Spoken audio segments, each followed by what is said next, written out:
கரூர், தஞ்சை, அரியலூர் உள்ளிட்ட மாவட்டங்களில் கனமழை காரணமாக மக்களின் இயல்பு வாழ்க்கை பாதிக்கப்பட்டது. குடியிருப்புகள், விளைநிலங்களை வெள்ளம் சூழ்ந்துள்ளது.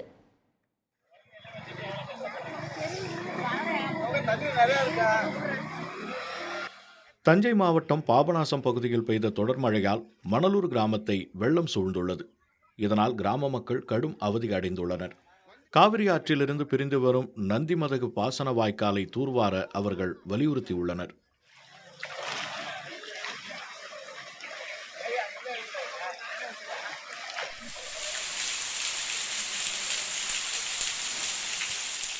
கும்பகோணத்தில் தொடர் கனமழை காரணமாக தாராசுரம் ஐராதீஸ்வரர் கோயில் முழுவதும் மழைநீர் தேங்கி குளம் போல் காட்சியளித்தது.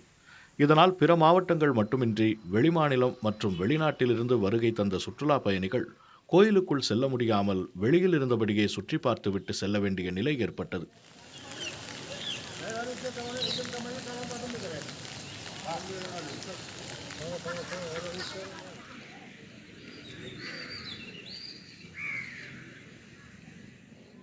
திருவையாறு அருகே வரகூர் கிராமத்தில் சுமார் 30 ஏக்கர் வாழை மற்றும் 300 ஏக்கர் சம்பா பயிர்கள் மழைநீரில் மூழ்கின.